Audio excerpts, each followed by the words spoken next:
marcher dans la neige en plein été. Sur le massif du Mont Blanc, c'est encore possible, mais pour combien de temps ? Loïc Tivierge est aspirant guide de montagne, une passion qu'il tient de son père. Depuis l'enfance, il connaît chaque recoin du glacier sur le bout des crampons. Mais avec le réchauffement climatique, le paysage est en train de changer sous ses yeux. Comme ici, sur l'arête des Cosmiques. Un endroit où on ne pensait pas du tout que ça allait tomber, et c'est tombé en septembre dernier. C'est un itinéraire qui était hyper classique et qui maintenant, on se pose des questions avant d'y aller. Ça devient peut-être dangereux. On se demande s'il n'y a pas quelque chose de plus gros qui risque de tomber. Admettons toute la dent de droite.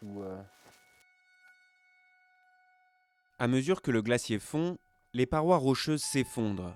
La montagne est instable et la pratique des guides est en pleine mutation. Car dans le même temps, le tourisme augmente et de plus en plus d'alpinistes inexpérimentés veulent s'aventurer sur les courses. Avant, il y avait des courses qu'on pouvait faire en plein été, des courses de neige. Et ben maintenant, c'est terminé. On peut y aller plus qu'en hiver ou plus du tout. On a beaucoup de rochers, des belles escalades qui se faisaient avant, qui maintenant, avec la dégradation du permafrost, deviennent inenvisageables, voire carrément dangereuses.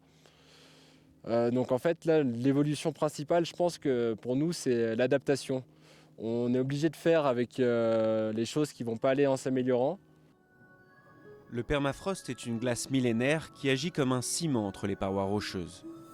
Sur la liste des 100 plus belles courses dans le massif du Mont Blanc, publiée en 1973 et récemment revisitée, la grande majorité est affectée, 26 sont très affectées et 3 n'existent plus du tout. Sur la plateforme de l'Aiguille du Midi, à 3842 mètres d'altitude, cette glaciologue rattachée au CNRS s'apprête à se livrer à un exercice périlleux. Le massif est bardé de stations météo et de capteurs de température à divers degrés de profondeur. Et pour les relever, Florence Magnien doit s'y rendre physiquement. C'est cette couche active, cet approfondissement en fait, du dégel d'année en année qu'on suppose être à l'origine du déclenchement des écroulements rocheux. Florence Magnien et son équipe de l'Université du Mont Blanc sont formelles. La température moyenne augmente d'1 à 1,5 degré par décennie.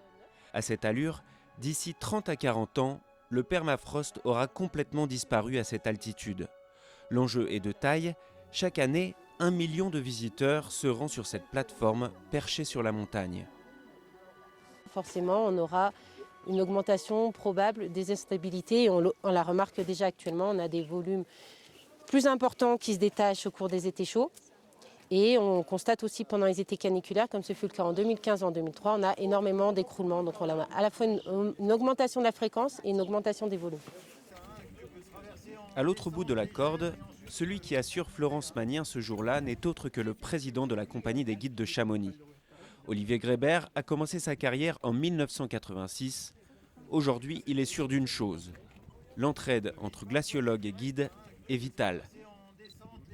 On travaille en collaboration avec nos amis scientifiques qui arrivent maintenant à nous donner un peu des signes avant-coureurs d'événements potentiellement, mais eux-mêmes sont bien incapables de dire à quel endroit, à quel moment, si ce n'est que certains signes avant-coureurs, d'écoulement de sable, d'écoulement d'eau à certains endroits où a priori ça ne devrait pas se produire. Avec le massif, le visage du tourisme est lui aussi en train de changer. Ce train à crémaillère conduit chaque jour les touristes à 1913 mètres d'altitude pour admirer la mer de glace. Mais là aussi, le glacier rétrécit. Si bien que la célèbre mer de glace ressemble de plus en plus à une mer de pierre. Là encore, la paroi des Drues, juste au-dessus du glacier, s'effondre bloc après bloc depuis des années. On voit très bien qu'il y a des zones grises claires qui sont en fait des effondrements récents, puisque le granit s'oxyde avec le temps, donc on voit bien les parties oxydées et les parties qui viennent juste de se détacher. Comme par exemple là ici le pilier Bonatti. Quand les cristaux sont gros, ça se refroidit très lentement. Aujourd'hui, les glaciologues comme Luc Moreau ont une nouvelle fonction, sensibiliser les touristes au réchauffement climatique. Tous les jours, du 15 juin au 15 septembre, il y a toujours un glaciologue ici qui raconte l'évolution de ce paysage, qui est en permanence en évolution comme toute la planète. Donc la végétation, les montagnes, la neige qui fond. Ici, l'eau est récupérée par l'EDF, on produit de l'énergie, de l'hydroélectricité. Le glacier qui évolue, voilà, qui perd de la masse. Les escaliers qu'on doit rajouter, la grotte, elle existe toujours. Pour accéder à la grotte de glace, les touristes doivent descendre aujourd'hui 152 marches. Le long du parcours, des panneaux indiquent le niveau du glacier qui baisse au fil des ans. Chaque printemps, des ingénieurs doivent creuser une nouvelle cavité de plus en plus bas. À l'intérieur, la magie opère toujours. Mais pour la plupart des visiteurs, l'émerveillement a laissé place à l'effarement. J'étais venu quand j'étais tout petit avec mes parents, il y a une trentaine d'années. Et c'est vrai qu'on voyait beaucoup plus de neige sur le glacier, la neige descendait beaucoup plus basse. Exactement, avant on venait pour admirer, alors qu'ici on voyait un peu pour voir les dégâts. Un petit peu. C'est assez effrayant de penser au changement climatique et l'impact aussi visible sur les glaciers en France et je pense dans le monde entier, quoi.